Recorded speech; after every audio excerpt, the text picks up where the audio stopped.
मृत्यु केवल एक पड़ाव है पार्थ, केवल एक पड़ाव। सांस का अंत पवन का अंत नहीं है। यूं समझो पार्थ कि प्राणी तो पहले बालक होता है, फिर वो बालक युवा हो जाता है, फिर वो युवा वृद्ध और फिर मृत्यु।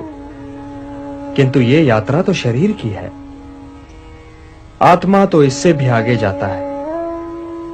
वो एक शरीर को त्याग कर कोई और शरीर धारण कर लेता है। इसलिए जो यात्रा मृत्यु पर समाप्त हो जाए वो तो केवल शरीर की यात्रा है पार्थ, केवल शरीर की यात्रा है। न जायते म्रियते वा कदाचित नायं भूत्वा भविता वा न भूयः अजो नित्यः शाश्वतोऽयं पुराणो न हन्यते हन्यमाने शरीरे।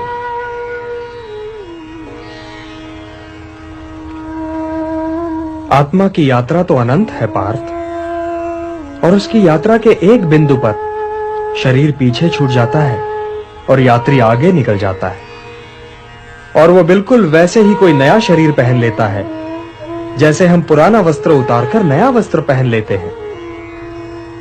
वासांसि जीर्णानि यथा विहाय नवानि गृह्णाति नरोपराणि तथा शरीराणि विहाय जीर्णानि अन्यानि संयाति नवानि देहि। हे पार्थ, विनाश तो आत्मा को छू ही नहीं सकता, तो फिर शोक कैसा? और किसके विनाश का? क्या वस्त्र के विनाश का? किंतु वस्त्र तो अमर नहीं होता, वो तो त्यागे जाने के लिए ही होता है। और आत्मा मरता नहीं, कभी नहीं मरता। किंतु वे जो सामने खड़े हैं, वे इस युद्ध के पश्चात सबके सब होंगे ना केशव? सबके सब होंगे ना? ये होना और ना होना क्या है पार्थ? क्योंकि वो समय तो कभी था ही नहीं जब मैं नहीं था, या तुम नहीं थे, या ये सारे लोग नहीं थे। और ना ही वो समय कभी होगा जब मैं नहीं होऊंगा, या तुम नहीं होगे, या ये सारे लोग भी नहीं होंगे। तो फिर तुम ये किस भ्रम में पड़ रहे हो पार्थ कि वर्तमान जीवन ही संपूर्ण जीवन है? वर्तमान जीवन संपूर्ण जीवन नहीं है पार्थ। हम थे भी, हम हैं भी, और हम होंगे भी। अब रहे ये सुख दुख, तो इनका क्या है? ये तो ऋतुओं की भांति हैं, आते जाते रहते हैं। हे कुंती पुत्र, जो सुख और दुख दोनों ही को समान समझे और उनसे प्रभावित हुए बिना ही उन्हें झेल जाए, वही स्थित प्रज्ञ है, और वही मोक्ष का अधिकारी भी है। मात्रा स्पर्शास्तु कौन्तेय शीतोष्ण सुख दुख दाह आगमापायिनो नित्यान तान तितिक्षस्व भारत। हे भारत, मारने या मरने की आशंका से मुक्त हो जाओ, क्योंकि मृत्यु तो केवल उसी की हो सकती है ना जिसका जन्म हुआ हो। आत्मा तो कालातीत है, काल से भी परे है पार्थ।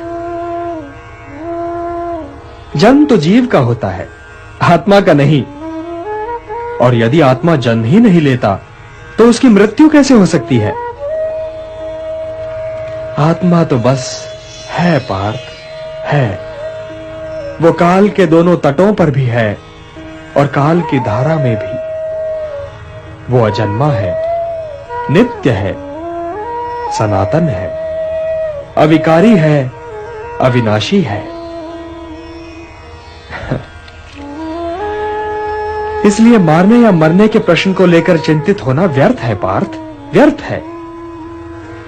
मृत्यु तो केवल शरीर की होती है, और उसकी मृत्यु के पश्चात भी आत्मा नहीं मरता, क्योंकि शस्त्र उसे काट नहीं सकता, अग्नि उसे जला नहीं सकती, जल उसे गीला नहीं कर सकता, और वायु उसे सुखा नहीं सकती।